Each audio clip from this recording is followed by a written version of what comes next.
So today I say goodbye to my M1 MacBook Pro. Yep, say goodbye to it. You know, I've been using the M1 Pro MacBook since it came out, and today I upgraded to the M4 MacBook Pro M4 Pro chip base model. So make sure you're watching for some future videos while I put that up against my Mac Studio, my M1 Mac Studio. There was definitely some reasons. The M1 Pro, for some of the videos that I do, was showing its age and was a little bit sluggish. Anyways, today what we're gonna do is we're just gonna unbox the M4 Pro and we're gonna set it up just so you guys can kind of see the steps that you may need if this is your first Mac, or if you are like me and you're upgrading from one Mac to another. So first off, before you sell, get rid of, trade in, I traded mine into Apple, your old Mac, what you want to do is make sure that you have a hard drive. This is the hard drive I have right here, just an old 1 terabyte spinning drive. Doesn't matter what kind of drive it is. And you're going to go onto your computer and set it up as a time machine drive. So you can go into your system settings, look for time machine, and set up a time machine drive. So basically just be aware, this can take not much time, or it can take a whole bunch of time, depending on what kind of drive you're backing up to. Like if you're backing up to a solid state drive, it's going to be considerably faster. If you're like me and just have one of these laying around, then backing up this can take a bit longer because it's a spinning drive, which is a lot slower, but doable. So it could take 30 minutes, it could take 30 hours. I really have no idea, but important to do because this is the way that we're going to move our data basically from one computer to the other. Once that's done, fantastic. And if you're not someone that uses time machine, you know, go invest. Hard drives are not expensive nowadays. It's like insurance, right? Like you really don't want to have to pay for it, but the moment that you need it, you're sure glad you did. So backups are good because, you know, our photos are there, our documents are there, our music is there, our videos are there, everything's there. And we, you know, hard drives can fail, computers can fail. That's just part and parcel of the game.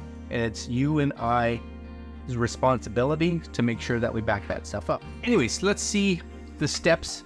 Well, first off, let's see what comes in the new M4 MacBook box, and then we'll go through the setup so that you guys can see how this works. And we'll start the time machine backup. And again, because mine's coming off a spinning drive, we're not going to actually sit through the time machine backup. Once that starts, we're going to let it go because it's probably going to take a couple hours. All right, so here it is, bag and all. Yeah, so again, this is the base M4 Pro MacBook Pro, and as you can see here, is that all nice in the box? Yep. M4 Pro chip, 24 gigs of memory, 512 gigs, fancy, and nice little pull tabs on the back.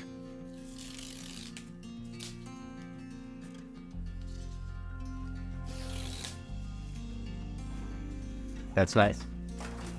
They definitely know how to package a machine. So I had to go all the way to Halifax to get this. Yeah, I was there this morning.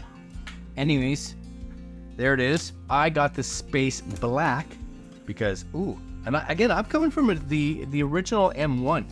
This is heavier, without question. Like that's considerably heavier. For those of you that are coming from like an M1 MacBook Pro, or maybe you're coming from a MacBook Air, that's got some weight to it. That's got some substance. I haven't really played with the M2s, the M3s, anything like that.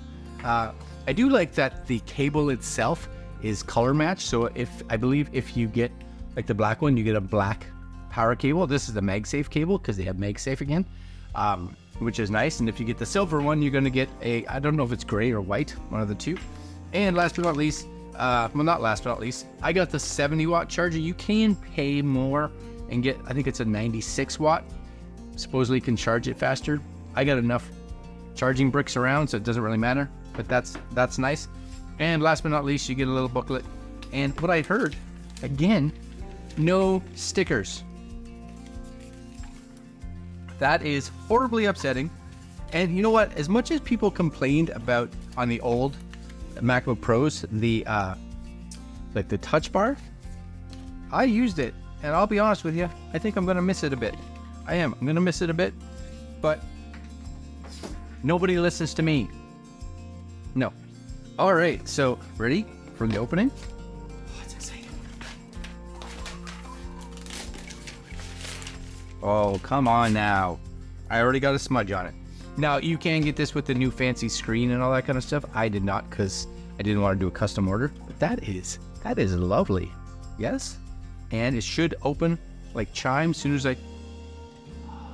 Glory days. Now, the 14 over the 13.3 honestly doesn't feel much bigger. Like having it here, but it is heavy. But I do like this space black or whatever they call this. And hopefully you guys can see this. I'll move this down. You get a little hello. This one does have the fingerprint scanner, which is excellent. So I'm going to just tap this. I will pick English. You guys can choose whichever language you want it to be in. So next. Thank you. We'll do this in real time. Unless it's a long time, then we'll cut ahead. All right. So I'm going to select my country. Now there's a few things here. This machine is really, one of the big things is Apple Intelligence, right? It's the AI. One of the things to just kind of be aware of is that Apple Intelligence, a lot of the features only enable with Siri if it's registered like as a US, so like US keyboard, US language, stuff like that.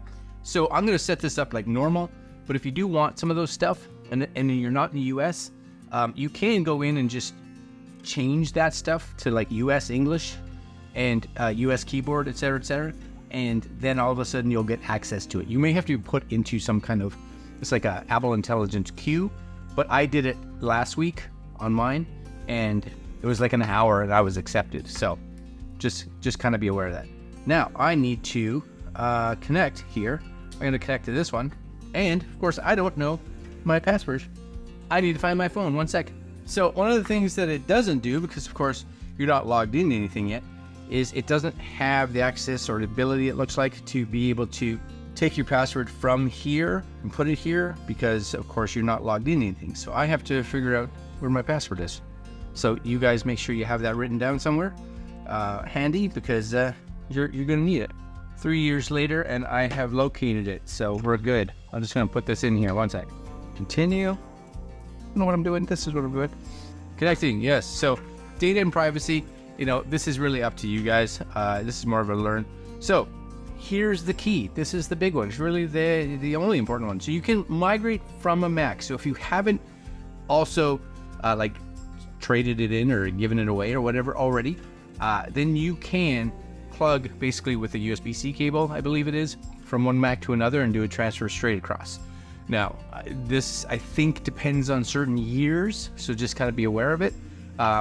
Or you can do a time machine backup, or you can do it from a Windows PC. So again, with a Windows PC, it's not going to grab everything because a lot of the software is not going to be completely compatible with it, but it'll grab what it can from certain folders. But we're going to do it from a time machine. So I'm going to continue here. It says to connect AC power. It's highly recommended, and I would highly recommend that as well, because this is one of the things that we don't want the battery to die in the middle of a restore. And like I said, this can take a fair bit of time. So because it can take a fair bit of time, the last thing we want is, like I said, the battery to just kind of die. Now, I do think I may have, because on this machine, you can just plug in, you don't have to use the MagSafe, you can just plug in a USB-C cable. So I have one of those floating around. So select a Mac, time machine backup, or other ones. So this is a great time for you and I to plug in.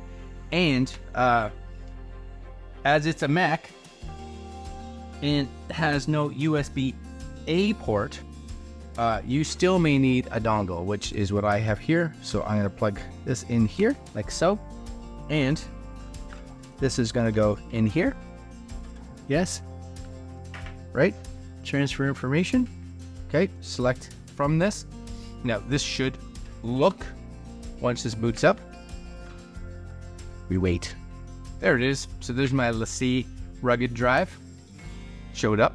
Again, depending on your device, be patient, right? Patience is probably the biggest thing that screws us up here. So I'm going to click on this with highlights, hit continue. MacBook Pro Forever, which was the name of my Mac before. Last backup happened yesterday at 6:30. Good. Click that. Continue. Again, we wait because it's now going to ask us what we want to recover from this, and I'm going to say everything.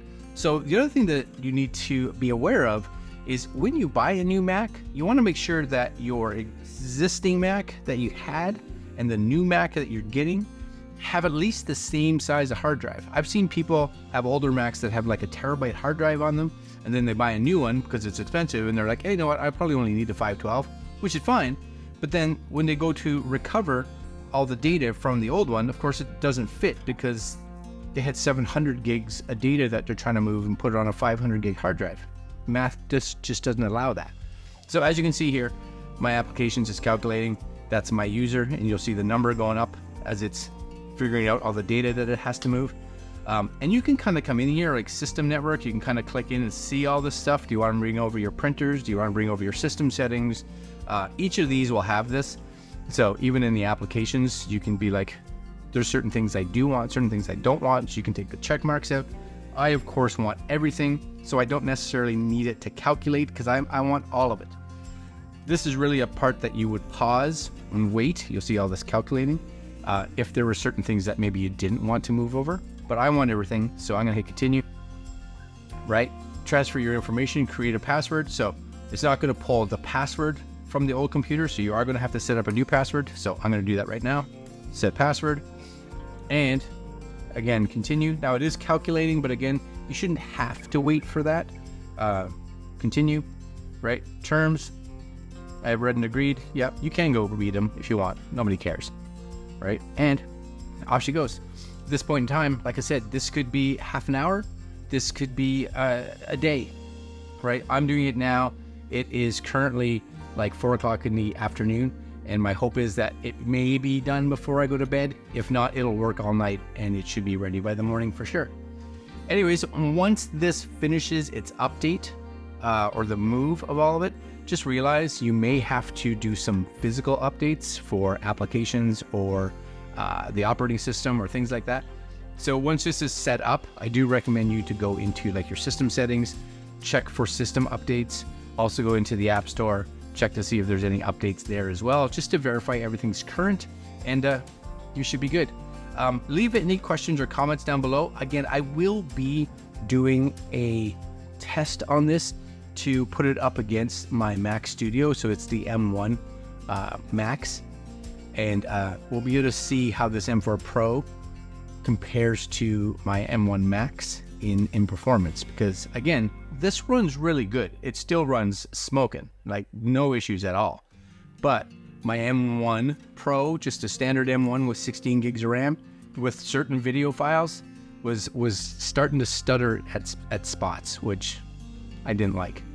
All right, guys, M4 Pro, if you got a new one, M4, M3, M2, whatever, you're setting up a new Mac from an old Mac, hopefully this helped. Make sure you get a time machine backup. It's really important, not just for transferring, but for protecting our files. All right, guys, I'm going to leave it there. This has got work to do, and I'll see you guys next video. Later.